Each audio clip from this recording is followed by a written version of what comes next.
అనే వాస్తవంగా గుండె పగిలిన సందర్భంలోనే ఉన్నాము. భారతదేశంలో మానవ హక్కుల ఉల్లంఘన యథేచ్ఛగా జరుగుతూ ఉంది.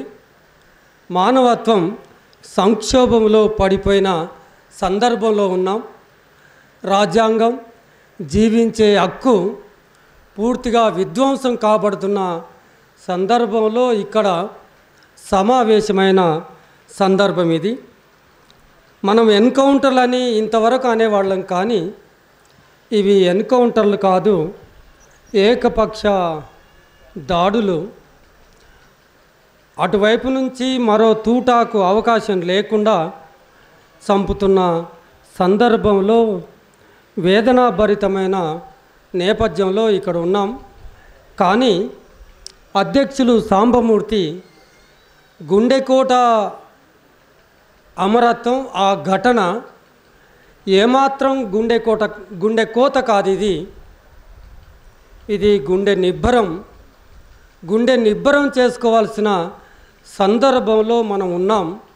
బహుశా ఆ లక్ష్యంతో, ఉద్దేశంతో పూర్వ విద్యార్థి విప్లవ విద్యార్థి వేదిక నిర్వహించిన ఈ సభ, ఆ ఒక్క మాటతో ఈ సభ విజయవంతమైంది. మిత్రులారా, సాంబమూర్తి ఇంకో పని కూడా చేశాడు. మొత్తం పేర్లన్నీ చదివాడు తను. ఒక్క తెలుగు రాష్ట్రాలకు సంబంధించిన 5గురు మినహాయిస్తే మే 21న జరిగిన ఎన్కౌంటరే ఒక్కటే కనుక మనం ఉదాహరణగా తీసుకుంటే, మేము మొదటి నుంచి చెప్తున్నాం, ఇప్పటి వరకు ఆ పథకం అదేదో సంక్షేమ పథకంలాగా ఆపరేషన్ కగారు ప్రకటించినప్పటి నుంచి ఈనాటి వరకు 550 మంది చనిపోతే అందులో దాదాపుగా 450 మంది ఆదివాసులే ఉన్నారని చెప్తా ఉన్నాం. ఇప్పుడు మన ముందు ప్రకటించిన సాంబమూర్తి చేసిన ఆ ప్రకటనలో 28 మందిలో 5గురు మాత్రమే మావోయిస్టులు ఉన్నారు. మిగతా వాళ్ళందరూ ఆదివాసీలు. యాదృచ్ఛికంగా ఆయుధాలు ధరించిన ఆదివాసులు ఉండొచ్చు, కానీ ఆయుధాలు ధరించిన ఆదివాసులు చనిపోతున్నారంటే అంతకంటే రెట్టింపు ఏ ఆయుధాలు ధరించని అత్యంత సాధారణ జీవితం గడుపుతున్న ఆదివాసులు చనిపోతున్నారని పౌర హక్కుల సంఘం పదే పదే అన్ని సభల్లో, రాతల్లో, ప్రసంగాల్లో ఘోషిస్తూనే ఉన్న విషయం మీకు తెలుసు. మే 21 నాడు జరిగిన ఎన్కౌంటర్లో చనిపోతే ఇప్పుడు ఎంతవరకు వచ్చింది? ఎన్కౌంటర్ను మనం నరసంహారం, నరమేధం, ఏకపక్ష దాడి, భారత ప్రభుత్వ బలగాలు ఆదివాసులపైన దాడి చేస్తున్న అనే దగ్గర ఆ పదం ఉపయోగించే దగ్గర నుంచి ఇప్పుడు మనం ఆ దాడిలో చనిపోయిన శవాలనన్నా ఇవ్వండి అని మొత్తం భారత సమాజం, పౌర సమాజం, మేధావులు అందరూ కలిసి ముక్త కంఠంతో శవాలను అప్పచెప్పండి కుటుంబీకులకు అంటే ఎంత భావోద్వేగానికి గురి చేశారో అందరం అనుభవించే ఉన్నాం. ఇక్కడ కూర్చున్న వాళ్ళందరూ ఆ ఉద్విగ్న పరిస్థితిని ఇప్పుడు ఇస్తాం, అప్పుడు ఇస్తాం అని చివరికి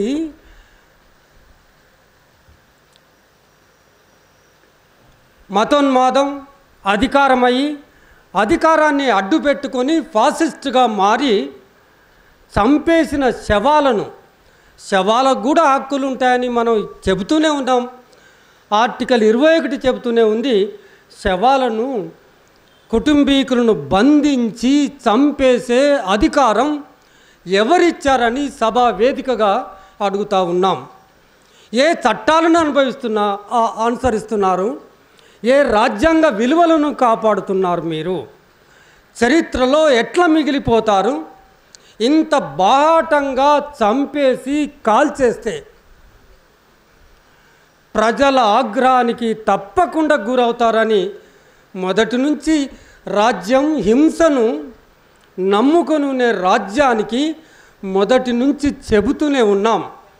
ఆ ఆగ్రహం కట్టలు తెంచుకొని పెళ్ళుపుకి 29లో మీకు సమాధి కట్టక తప్పదని కూడా చెబుతూ ఉన్నాం. పౌరాకుల సంఘంగా హింసను ప్రయోగించేది మొట్టమొదటిసారి రాజ్యమనే చెబుతూ ఉన్నాం. ప్రజలు దాన్ని ప్రతిఘటించటం కోసం ప్రతిహింసకు పాల్పడటం అత్యంత సహజమైన పరిణామం. అందుకని మీరు హింసను మానండి అని చెబుతున్నాం. రాజ్యం మొట్టమొదటిగా హింసను ప్రయోగిస్తుందని మేము చెబుతున్న దానికి సాక్ష్యాధారాలు కర్రెగుట్ట ఈ మీడియా మిత్రులు కర్రెగుట్ట దృశ్యాలని మన ముందు ఉంచారు. ఏకపక్షంగా కాల్పులు జరుగుతున్నాయి. ఆ పొగల దట్టమైన పొగలు, ఇక్కడి నుంచి అరుపులు, ఇక్కడి నుంచి బాంబులు, ఇక్కడి నుంచి తుపాకులు, ఇక్కడి నుంచి తూటాలు ఏకపక్షంగా ఒకవైపు నుంచే సాగుతూ ఉన్నాయి. అటువైపు నుంచి ఏ శబ్దం ఒక్క తూట లేదు అంటే అది దేనికి సాక్ష్యమని మనం ఇవాళ అడుగుతూ ఉన్నాం. మిత్రులారా, ఈ వైనం, ఈ హింస శాంతిని నెలకొల్పాలని శాంతి కాముకులైన ప్రజలు సహజ సిద్ధంగానే శాంతిని కోరుకుంటాం. ఒక ప్రత్యేకమైన పరిస్థితిలో ప్రతిఘటించడం కోసం మీరు అనుకున్నది వచ్చి చేతిలో వాలుతుందేమో, కానీ సహజంగానే ప్రజలు శాంతి కాముకులు. ఈ జరుగుతున్న యుద్ధంలో ఏ యుద్ధంలోనైనా సరే టైం లేదు కనుక చరిత్రలో కనుక తొంగి చూస్తే యుద్ధము 2 వర్గాల మధ్యలో యుద్ధం జరుగుతున్నప్పుడు అది ఉత్కృష్ట స్థాయికి చేరుకున్నప్పుడు కొద్దిగా ఆపి చర్చలు మాట్లాడుకోవటం అనేది అత్యంత సహజమైన ప్రక్రియ. మాట్లాడుకోండి అంటున్నాం. కానీ ఈ పాలకులు ఏమంటున్నారు? మాటలు లేవు, గీటలు లేవు, గద్దర్కివ్వం. ఒక ప్రజా జీవితంతో ముడిపడి ఉన్న ప్రజా పాలకులు, అధికారంలో ఉన్న ఈ పాలకులు ఆ మాటలు అనవచ్చా? ఎక్కడైనా మనకు ప్రజాస్వామ్యం అనే కొంత మేరకైనా ఆ స్వభావము, లక్షణము వాళ్ళ మాటల్లో, చేతల్లో ఎక్కడైనా కనబడుతుందా అనేది మనం వీళ్ళను కనబడతలేదు అనుకున్నప్పుడు వీళ్ళను ఎట్లా మట్టుబెట్టాలి? ప్రజాస్వామికంగానే, రాజ్యాంగబద్ధంగానే అనేది మనం ప్రజలందరూ ఇవాళ ఆలోచిస్తున్నారు. ఆ ఉత్కృష్ట స్థాయికి చేరుకున్న సందర్భంలో, సామాన్య ప్రజలు బలవుతున్న ఆ సందర్భంలో మేమైతే సిద్ధంగానే ఉన్నాం. పోరాటం చేయటానికి, పోరాటంలో ఒరగటానికి మేమైతే సిద్ధంగానే ఉన్నాం. నీతో చేస్తున్న పోరులో అత్యంత సాధారణమైన ఆదివాసీలు మా కళ్ళెదుట నేల కొరుగుతున్నారు. వాళ్ళను గురించి ఆలోచిద్దాం, వాళ్ళను గురించి చర్చించుకుందామని చర్చల ప్రక్రియ ముందుకు తెస్తే, అసలు ఇక్కడ ఒక వివరణ ఇస్తాను. 2023 ఛత్తీస్గఢ్లో ఎలక్షన్లు జరిగినప్పుడు చర్చల ప్రతిపాదన తెచ్చింది ఛత్తీస్గఢ్ ప్రభుత్వం, ఆ బీజేపీ ప్రభుత్వం అని గుర్తుపెట్టుకోండి. దానికి ప్రతిస్పందనగానే మార్చి 20 నాడు మొట్టమొదలు ఒక లెటర్ ఇచ్చిండ్రు. దానికి స్పందన లేకపోతే ప్రజల్లో ఎండగట్టడం కోసం వరుస పెట్టి 5 సార్లు ఉత్తరాల మీద ఉత్తరాలు రాస్తే ఇప్పటి వరకు స్పందన లేకపోగా మీరు బలహీనపడ్డారు, మీకు పునాదులు కోల్పోయినరు అని ఒక అపవాదును మోపి ప్రతిగా ఓ చర్చలకు దిగి, అందుకని మేము చర్చలకు రామంటున్నారు. చర్చలకు రామంటే చర్చలు ఎప్పుడు సమఉజ్జీగా ఉన్నప్పుడు మాత్రమే, అప్పుడు మాత్రమే చర్చలు. మీరు బలహీనపడి ఉన్నారు కనుక చర్చలు లేవంటున్నాము. ఒక్క వివరణ ఇచ్చిన తర్వాత ముగిస్తాను. చర్చలు ఎందుకు కావాలని వాళ్ళు ఎందుకు కోరుకుంటున్నారో, కానీ మన విశ్లేషణ ప్రకారంగా చర్చలు ఎందుకు జరగాలి అంటే, అందుకని ఆదివాసీల మారణ హోమాన్ని ఆపటం కోసం. ఎక్కడైతే పదే చెప్తూనే ఉన్నాం, ఆ ఇనుప బూట్లు తొడిగిన ఆకులాకుల అంగీలు వేసుకున్న ఆ దుర్మార్గపు కర్కశమైన పోలీసులు, హృదయంలోని పోలీసులు ఎక్కడైతే ఉంటారో అక్కడ మొట్టమొదలు బలయ్యేది మహిళ అని చెబుతూనే ఉన్నాం. మిత్రులారా, అసంఖ్యాకమైన అత్యాచారాలు జరుగుతూ ఉన్నాయి. ఎవరికి చెప్పుకోవాలి? చాలాసార్లు చెప్పాను నేను. ఆ విషయాలను ఎవరికి మనవి చేసుకోవాలి? ఏ అధికారి అందుబాటులో ఉన్నాడు, ఏ పాలకుడు అందుబాటులో ఉన్నాడు? వాళ్లకు పొద్దున్న లేచి అడవితో వాళ్ళ జీవితం ముడిపడి ఉంటుంది కదా. మనలాగా బాత్రూములు ఉంటాయా?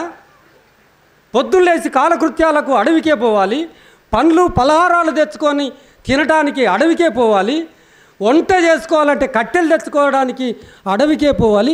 ఈ పనులన్నీ మహిళ కదా చేసేది. మిత్రులారా, ఒంటరి దట్టమైన దండకారణ్యం అది. ఎవ్వరూ ఉండని దండకారణ్యం. మహిళ ఒంటరిగా ఒక్కరో ఇద్దరో, అసలు ఒక్కరి కూడా పోతారు. పోయినప్పుడు అక్కడే ఉన్న పోలీసుల చేతిలో పడితే మనం ఆలోచించవచ్చు. వాటి గురించి కదా మాట్లాడుకోవాల్సిన సందర్భం ఏర్పడి ఉంది కదా. ఆదివాసీలను ఎట్లా చంపుతున్నారంటే ఒకే ఒక ఉదాహరణ చెప్పి, శవాలను మోపిస్తారు. కాంకేరులో జరిగిన ఏప్రిల్ 16న జరిగిన ఎన్కౌంటర్లో శవాలను మోపించి 17 శవాలను మోపించి 12 మంది ఆదివాసులను చంపేసి 29 మంది చనిపోయారని పండగ చేసుకుంటున్నారు. 21 నాడు 28 మంది చనిపోతే శబాష్ అంటాడు ఈ అమిత్ షా. ఘన విజయం అంటాడు మోడీ. ఏంది ఆ ఘన విజయం? వాళ్ళు ఇతర దేశాల మీద యుద్ధం చేసి దేశానికి కీర్తి ప్రతిష్టలు తెచ్చారా? ఇటువంటి పాలకులున్న ఈ పరిస్థితులకు సంబంధించి చాలా అంశాలు ఉన్నాయి. పర్యావరణం దెబ్బతింటుంది. మే 21 నాడు సారు చెప్పినాడు. మే 21 నాడు ఎన్కౌంటర్ జరిగితే 22 నాడు 2342 ఎకరాల భూమిని పెట్టుబడిదారులకు అప్పచెప్పిండు. 1,20,000 చెట్లు నాశనం అవుతున్నాయి. అసుదేవ్ అడవిలో లక్షల చెట్లను చంపేశారు. ఈ పర్యావరణాన్ని వచ్చే జనరేషన్కి ఇంత ఆక్సిజన్ ఇద్దామని, ఆ భూమిలో ఉన్న ఖనిజ సంపదను వచ్చే తరాలకి ఇద్దామని ఆదివాసీలు పోరాడుతుంటే, ఇన్సిడెంటల్గా అక్కడ ఉన్న మావోయిస్టులు ఇద్దరు మమేకమై పోరాడుతుంటే తుపాకులతో సమాధానం చెప్పి ఇవాళ శవాలను కూడా మన పరిస్థితి ఇది ఏంటో కానీ మన కాలంలో జరుగుతున్న వైనం ఏంటంటే శవాలను కూడా పొందలేని పరిస్థితికి నెట్టివేశారు.